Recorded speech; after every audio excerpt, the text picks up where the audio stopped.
gentlemen, Bungle, hope you're doing well and I hope you're having a great day. Today we are going over a War Thunder, the vehicle, free-to-play MOBA. Now today what we're going to be talking about, what we are going to be reviewing is the A-10 Killer. This aircraft, if you want to go and hunt down some noobs flying around on the A-10, some players that think that the A-10 is the best dogfighter in the game with the AIM-9Ls, that Bungle is totally incorrect and wrong for saying that the A-10 is not a good dogfighter, that it is a scam to get the A-10. Well, you want to prove those players wrong? You want to get the J35 Alpha. This aircraft is going to cost you roughly $60. It goes on sale, maybe $30. Guys, it's nice to you. The J35A is going to be part of the Swedish Dragon pack. Now, kind of what we do here on my channel, if you're a new viewer, possibly new subscriber, well, I kind of give you an overview, kind of telling you,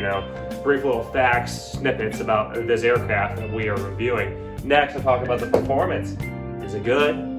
Is it bad? And lastly, do I recommend it to you? So without further ado, let's begin. Start off with an overview. All right, so this aircraft, if you want to go pick it up and get it, if you play arcade battles, which, I'll be honest, there's probably some players watching this video that like to play it, the battle rating for it is 9.3. For other players like myself, and for those that really love ground forces, you can go take this aircraft out and it's going to be in a 9.7 battle rating for realistic, and of course, for our favorite players out there, the simulator players.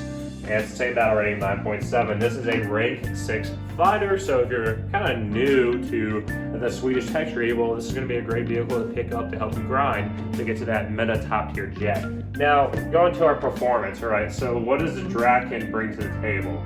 Well, pretty much, you have your armament of 2 times 30mm cannon rounds, and these rounds, you're going to have 200 of them.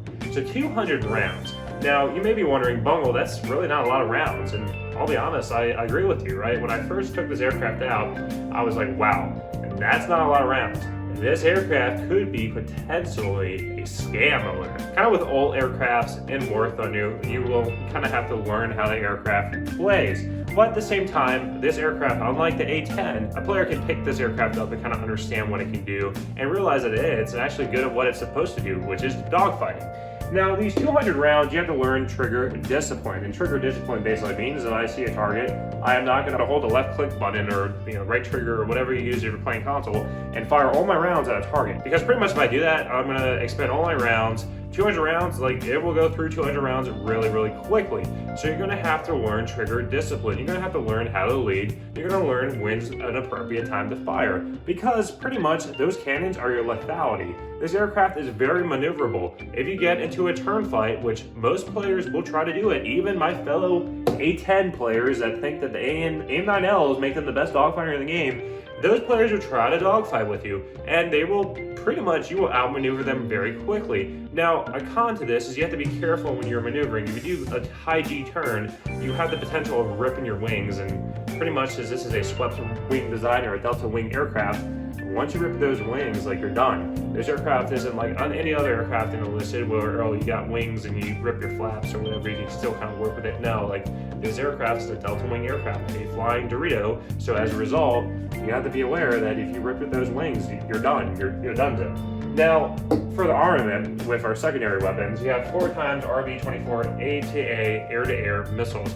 These missiles are good at taking out targets, surprisingly, that want to fly in a straight line. If players are flying in a straight line and they're not paying attention to you and they're just trying to fly by, you can lock onto them with these missiles, press R, you read a lock, and you'll be able to knock it out.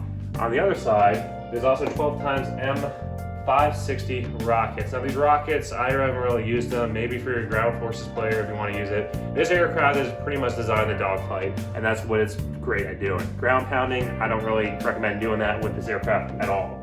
Now, kind of a con, of course, this aircraft is you don't get a early warning system. So you don't have a, hey, you're getting locked on and you're getting, that beeping notification. So you're going to have some sort of situational awareness. My tactics for playing this is I kind of like to have mid altitudes, and I do like to prey down on A-10s, of course, because No offense to the players that like to use them or try to dogfight with them, but you know that aircraft isn't meant to dogfight, and it's kind of funny when you do and pull some maneuvers and shoot down A-10s because obviously they think they can outturn you, or try to do a head-on with you and stuff. It's hilarious. When I mentioned before about not having a lock-on system, so you're aware, or early warning system that you're locked on, you also don't have flare. So as a result, this kind of makes you a sitting duck. And the problem with it, when it was released, there was a lot of good aircraft compared to the top tier meta aircraft. And when this aircraft faced against them, you're kind of, if you weren't paying attention or you got locked on by, let's say, a Phantom far away, you're pretty much a duck. Now moving down to, is it worth it? And my opinion, I'm going to say yes. When this aircraft first came out and I did pick it up, I wasn't a fan of it. You have to understand, back when this aircraft came out, I think, 6 months ago, is that 97BR was a lot different than it is now. If you notice now, a lot of vehicles are kind of competitive with each other, but there isn't a really big power creep difference. But with the current meta, the current battle rating, and with the A-10 spam, this aircraft just does great. It does great against dogfighting. I mean, F5Cs, it can dogfight and keep up with an F5C. It can keep up with A-10s. It's really fun to play and really neat. Like, I would argue that this is kind of, would be, if you're a newer player or you're kind of more experienced at playing War Thunder and you haven't started a Swedish tech line, this aircraft isn't really that bad to pick up, especially with the current meta. The current meta for this aircraft is really suitable for it, and with players trying to dogfight with you, which, they're going to lose, you're going to win with that. Now, the speed, of course, in this aircraft isn't, the fastest, but it's not the slowest either. It's pretty decent. I feel it's very balanced. I feel it's very fun, very easy to use, and it's great at taking out those A-10 players. Well, let me know your thoughts, comment down below. Other than that, I hope you all have a great day. Take care.